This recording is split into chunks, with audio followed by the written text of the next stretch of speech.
નમસ્કાર મિત્રો, આજના આઈટીઆઈના ઈ-લર્નિંગ પ્રોગ્રામમાં હું એલ.કે. કનોજિયા આઈટીઆઈ કુબેરનગર ખાતે સુપરવાઇઝર ઇન્સ્ટ્રક્ટર તરીકે ફરજ બજાવું છું અને આજે આપણે રિલે અને સોલેનોઇડ સ્વિચનું ટેસ્ટિંગ કઈ રીતે કરવું એ પ્રેક્ટિકલ વિશે આજે આપણે તાલીમ સહ માર્ગદર્શન આપીશું. સૌપ્રથમ આપણે કોઈ વ્હીકલને આપણે યોગ્ય રીતે પાર્ક કરવાનું છે.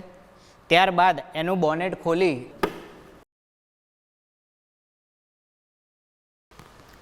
હવે બોનેટની અંદર જે ઇલેક્ટ્રિકલ જેટલા બી પાર્ટ્સ આવતા હોય જે ઓપરેટ થતા હોય એની અંદર રિલેનો ઉપયોગ થતો હોય છે.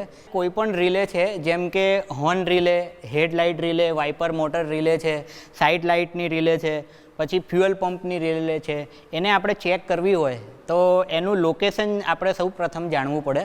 જેમ કે આ ગાડી છે એની અંદર અહીંયા એક રિલે પેનલ આવેલી છે, એટલે આ અહીંયા રિલે પેનલનું લોકેશન છે. હવે આપણે રિલે પેનલ બોક્સની અંદર આપણે રિલે જે આવતી હોય એ આપણે ચેક કરીશું કે આપણે આ પેનલ બોક્સ છે એની ઉપરનું કવર ખોલીએ છીએ. હવે કવર ખોલ્યા બાદ આની અંદર જે પેનલ બોક્સ આવતી હોય છે એની અંદર રિલે આવતી હોય છે. આ રિલે તથા એની સર્કિટનું આ રિલે ચાલુ છે કે બંધ છે એ આપણે હવે ચેક કરવા માટે આપણે રિલેને બહાર કાઢીને એની સર્કિટનું આપણે ટેસ્ટિંગ કરીશું.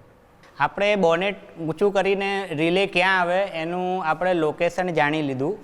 હવે આપણે ધારો કે કોઈ એક રિલે છે, જેમ કે આ સાઇડ લાઇટ ઇન્ડિકેટર છે, આપણે એનું એક મોડલ બનાવેલું છે કે સાઇડ લાઇટ ઇન્ડિકેટર છે એ કઈ રીતે અહીં લાઇટ ચાલુ થાય છે અને સાઇડ લાઇટ પણ કઈ રીતે ચાલુ થાય છે.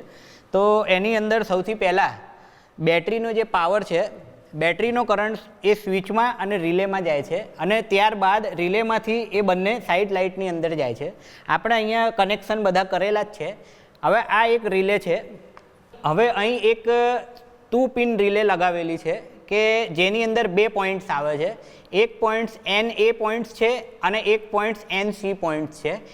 NO એટલે નોર્મલી ઓપન પોઈન્ટ્સ અને NC એટલે નોર્મલી ક્લોઝ પોઈન્ટ્સ. આ 2 પોઈન્ટ્સ છે એના દ્વારા અને સ્વિચ દ્વારા આ 2 સાઇડ લાઇટની અંદર કરંટ જાય છે અને એ આપણે અત્યારે હાલ આપણે ચેક કરી લઈએ કે આ બે એનું એક નેગેટિવ જે છે એનું અર્થિંગ આપણે બેટરી સાથે કરેલું છે. હવે આપણે એને બેટરીમાંથી કરંટ પસાર કરીશું, એટલે પહેલાં કરંટ રિલેમાં પસાર થશે અને રિલેમાં કરંટ પસાર થયા પછી સાઇડ લાઇટની અંદર કરંટ પસાર થતાં સર્કિટ ક્લોઝ થશે અને સાઇડ લાઇટ ચાલુ થશે. હવે આપણે બેટરી સાથે એનું જોડાણ કરીશું. બેટરીની સાથે જોડાણ કરતાં સર્કિટ પૂર્ણ થાય છે અને રિલેની અંદરથી કરંટ પસાર થાય છે, એનાથી સાઇડ લાઇટ ચાલુ થાય છે અને સ્વિચ બંધ કરતાં સાઇડ લાઇટ બંધ થાય છે. આ હોર્ન રિલે જે છે એની સર્કિટ આપણે અહીંયા એક મોડલ બનાવેલું છે કે આ હોર્ન રિલે જે આની અંદર 4 પોઈન્ટ રિલે આવે છે, જેની મદદથી આપણે એક સાથે 2 હોર્ન આપણે સિરીઝમાં જોડેલા છે અને એ એક સ્વિચ દબાવતા આપણે આ હોર્ન બંને વાગતા હોય છે. આ રિલે છે એનું ટેસ્ટિંગ કઈ રીતે કરવું એનું આપણે આજે કન્ટિન્યુટી ટેસ્ટ કરીને જોઈશું. એના કન્ટિન્યુટી ટેસ્ટ કરતાં પહેલાં આપણે એની સર્કિટ સમજી લઈએ. આ 4 પિન રિલે છે કે જેની અંદર આપણે 2 હોર્ન છે એ સિરીઝમાં જોડેલા છે અને એની સર્કિટ બનાવેલી છે. હવે આ જે 4 પિન રિલે છે એનું આપણે અહીંયા એક ડાયાગ્રામ બનાવેલો છે. આની અંદર જે 30, 85, 86, 87 એવા એને જે 4 પિન હોય છે એના ઉપર એવા નંબર આપેલા હોય છે જે મેન્યુફેક્ચરિંગમાં જ આપેલા હોય છે, પણ દરેકનું કાર્ય જુદું જુદું હોય છે. જેમ કે આ 30 નંબરની જે ટર્મિનલ છે એની સાથે બેટરીનું સીધું જોડાણ હોય છે, એટલે કે બેટરીમાંથી સીધા 12 વોલ્ટનો કરંટ આ 30 નંબરની જે ટર્મિનલ છે એની અંદર ડાયરેક્ટ કરંટ એન્ટર થતો હોય છે. હવે ત્યારબાદ આ 85 નંબરનું જે ટર્મિનલ છે એ આ પિનનું જોડાણ સીધું ગ્રાઉન્ડ એટલે કે આને અર્થિંગ આપેલું હોય છે, એટલે કે આ 2 પિનોમાંથી એકની અંદર બેટરીનું કરંટ પાસ થાય અને એક પિન છે એ ગ્રાઉન્ડ એટલે કે અર્થિંગ હોય છે. હવે ત્યારબાદ જે બાકીની જે 2 પિનો છે જે 86 અને 87 નંબર છે એની અંદર 86 નંબરની જે પિન છે એની સાથે સ્વિચનું જોડાણ હોય છે, એટલે કે આપણે હોર્નની સ્વિચ દબાવીએ તો આ સર્કિટ પૂર્ણ થાય અને બેટરીનો જે કરંટ છે એ હોર્નની સ્વિચની અંદર જાય અને સ્વિચનીમાંથી સીધો આ 87 નંબરની ટર્મિનલમાં જાય, એટલે એનાથી સર્કિટ પૂર્ણ થાય એટલે 2 હોર્ન જે સિરીઝમાં જોડેલા હોય છે એ 2 હોર્ન એ વાગતા હોય છે.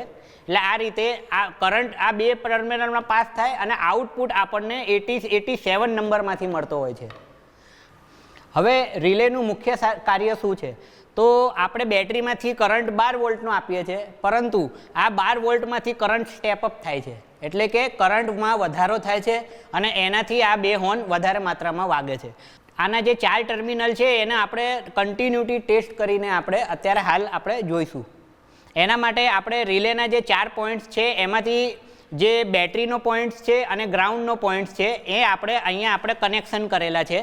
જે 30 નંબરનો જે ટર્મિનલ છે એનું જોડાણ આપણે બેટરીના પોઝિટિવ સાથે કરેલું છે, તેમજ આ જે 85 નંબરનો જે ટર્મિનલ છે એનું જોડાણ આપણે ગ્રાઉન્ડ સાથે કરેલું છે, તેમજ 86 નંબરનું જોડાણ છે અહીંયા સ્વિચ સાથે છે અને 87 નંબરનું જોડાણ છે એ આ 2 હોર્ન સાથે છે.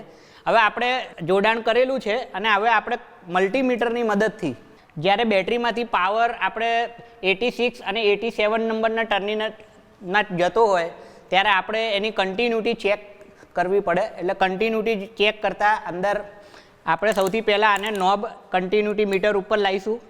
હવે આપણે આની કન્ટિન્યુટી ચેક કરતાં આપણે 86 અને 87 નંબરના ટર્મિનલ ઉપર આપણે કન્ટિન્યુટી ચેક કરીએ તો આપણને કન્ટિન્યુટી બતાવે છે અને બીપ સાઉન્ડ આવે છે.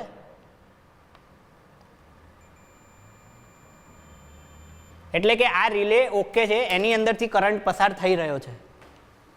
કન્ટિન્યુટી ચેક કરતાં એ આપણને ઓકે જણાઈ આવેલ છે, એટલે કે રિલે ઓકે છે. એટલે હવે આપણે સર્કિટની અંદર આપણે સ્વિચ દબાવીશું, એટલે સ્વિચ દબાવવાની સાથે સર્કિટ પૂર્ણ થશે તો આ 2 હોર્ન વાગશે. એટલે આપણે અત્યારે હવે સ્વિચ દબાવીને ચેક કરીશું. એટલે કે સર્કિટ પૂર્ણ થતાં બંને હોર્ન કમ્પ્લીટ વાગે છે. એટલે આ રિલેનું ફંક્શન એકદમ ઓકે છે એ સાબિત થાય છે. હવે આપણે મોટર વાહનની અંદર જે સ્ટાર્ટર મોટર આવે છે, સ્ટાર્ટર મોટરની ઉપર એક સોલેનોઇડ સ્વિચ લાગે છે. એ સોલેનોઇડ સ્વિચની સર્કિટ વિશે આપણે જાણકારી મેળવીશું કે મોટર વાહનની અંદર જે ઘણા બધા ઇલેક્ટ્રિકલ એકમો આવતા હોય છે, પરંતુ સૌથી વધારે કરંટ સ્ટાર્ટર મોટરમાં જતો હોય છે, બરાબર છે. એટલે સ્ટાર્ટર મોટરને ઓપરેટ કરવા માટે કોઈ સામાન્ય સ્વિચ એ કાર્યક્ષમતા નથી હોતી. એના ઉપર એક સોલેનોઇડ સ્વિચ સ્ટાર્ટર સાથે જોડવામાં આવે છે અને સૌથી પહેલાં બેટરીમાંથી કરંટ સોલેનોઇડ સ્વિચમાં પસાર થાય છે અને સોલેનોઇડ સ્વિચમાંથી પછી સ્ટાર્ટર ઓપરેટ થાય છે. સોલેનોઇડ સ્વિચની અંદર કુલ 5 ભાગો આવે છે, જેમ કે સોલેનોઇડ કોઇલ આવે છે, સોલેનોઇડ અંદર સ્લાઇડિંગ પ્લન્જર આવે છે, પછી સોલેનોઇડનું આની અંદર મેઇન ટર્મિનલ આવે છે અને સોલેનોઇડ ટર્મિનલ આવે છે અને કોન્ટેક્ટ બ્રિજ આવે છે. આના કોન્ટેક્ટ બ્રિજ આવે છે અંદર. જ્યારે પણ બેટરીમાંથી કરંટ એ સોલેનોઇડ સ્વિચના ટર્મિનલમાં પસાર થાય છે ત્યારે સોલેનોઇડ સ્વિચ છે એની અંદર જે કોઇલ આવે છે એ કોઇલની અંદર ઇલેક્ટ્રોમેગ્નેટિક કંડક્શન એટલે કે ચુંબકત્વ ઉત્પન્ન થાય છે. ચુંબકત્વ ઉત્પન્ન થવાના કારણે એની અંદર જે પ્લન્જર આવેલું હોય છે એ સ્લાઇડિંગ પ્લન્જર એ એક્ટિવ થાય છે અને એ પ્લન્જર એક્ટિવ થવાથી એ સીધું ખેંચાઈ જાય છે અને સ્ટાર્ટર મોટર જે છે એનું જે જોડાણ એ એન્જિનના ફ્લાયવ્હીલ સાથે થાય છે. અને જ્યારે એને ઇગ્નિશન સ્વિચ દ્વારા એની સર્કિટ પૂર્ણ થાય છે ત્યારે આનું બેન્ડિક્સ જે હોય છે જે ફ્લાયવ્હીલ સાથે જોડાય છે એન્જિનના, એ આખા એન્જિનને ફેરવે છે. એટલે કે સ્ટાર્ટર મોટર પૂર્ણ રીતે કામ કરે છે. એટલે સૌથી પહેલાં પાવર સોલેનોઇડ સ્વિચમાં જાય છે, ત્યારબાદ સ્ટાર્ટર મોટરમાં જાય છે. એટલે આપણે સોલેનોઇડ સ્વિચ છે એ કઈ રીતે કામ કરે છે એના માટે આપણે એક એની સર્કિટ બનાવેલી છે. આ સોલેનોઇડ સ્વિચ આવે છે એનું આપણે એક આ સર્કિટ બનાવેલી છે, સ્ટાર્ટિંગ સર્કિટ. એની અંદર સૌથી અગત્યનું છે કે ઇગ્નિશન સ્વિચ. ઇગ્નિશન સ્વિચમાંથી બેટરીનો કરંટ પહેલાં ઇગ્નિશન સ્વિચમાં આવશે, ત્યારબાદ સોલેનોઇડ સ્વિચમાં આવશે અને સોલેનોઇડ સ્વિચ પછી સ્ટાર્ટર મોટરમાં આવશે. એટલે હવે આપણે આનું કનેક્શન કરીએ છીએ કે આનું આપણે સર્કિટ બનાવી છે એની અંદર એક નેગેટિવ છે અને એક પોઝિટિવ છે. એનું જોડાણ આપણે બેટરી સાથે કરીશું. નેગેટિવ સાથે નેગેટિવ અને પોઝિટિવ સાથે પોઝિટિવ જોડાણ કરીશું. હવે આની અંદર બેટરીનો કરંટ પસાર થવાનો શરૂ થઈ ગયો છે. એટલે આપણે આની અંદર કન્ટિન્યુટી આવે છે કે કેમ એ આપણે ચેક કરી લઈશું. એટલે આપણે આ મીટર મૂક્યું છે, મલ્ટીમીટરની નોબ આપણે કન્ટિન્યુટી ઉપર રાખેલી છે અને આપણે સ્વિચની અંદર ચેક કરતાં કન્ટિન્યુટી બતાવે છે. સ્ટાર્ટર મોટરના પર 2 પોઈન્ટ્સ વચ્ચે ચેક કરીશું તો આપણને કન્ટિન્યુટી બતાવશે. એટલે ટૂંકમાં સર્કિટ છે એ ચાલુ છે અને એની અંદરથી કરંટ પસાર થઈ રહ્યો છે. હવે આપણે ઇગ્નિશન સ્વિચ આપીશું તો ઇગ્નિશન સ્વિચનો કરંટ સોલેનોઇડમાં જશે અને સોલેનોઇડનો કનેક્શન સ્ટાર્ટર મોટર સાથે હોય છે એટલે સ્ટાર્ટર મોટર ઓપરેટ થશે. જેવી રીતે આપણે સ્વિચ આપીશું એમ સ્ટાર્ટર મોટર ડાયરેક્ટ ઓપરેટ થશે, જેમ કે અહીંયા જોતા. અને આપણે જ્યારે સ્વિચ છોડી દઈએ છીએ એટલે કે ઇગ્નિશન સ્વિચ આપણે પાછી લઈ લઈએ છીએ ત્યારે સર્કિટ કટ થઈ જાય છે. એટલે કે કરંટ કટ થતાની સાથે સોલેનોઇડ સ્વિચ છે એની અંદર જે ઇલેક્ટ્રોમેગ્નેટિક ફિલ્ડ પ્રોડ્યુસ થતું હોય છે એ એકદમ કટ થઈ જાય છે, જેના કારણે સોલેનોઇડ સ્વિચનું ફંક્શન બંધ થઈ જાય છે. એટલે કે સ્ટાર્ટરનું જોડાણ કપાઈ જાય છે એટલે સ્ટાર્ટર બંધ થઈ જાય છે. અને જ્યારે પણ આપણે ઇગ્નિશન આપીએ છીએ ત્યારે સ્ટાર્ટર જોડાઈ જાય છે અને સ્વિચ પાછી લેતાની સાથે બંધ થઈ જાય છે. એટલે આપણે આજે રિલેનું ટેસ્ટિંગ તેમજ સ્ટાર્ટરની ઉપર લાગતી સોલેનોઇડ સ્વિચનું ટેસ્ટિંગ આપણે કર્યું. તેના વિશે તમે એનું ટેસ્ટિંગ કઈ રીતે કરવું એના વિશે તમે જાણકારી લીધી હશે. આભાર.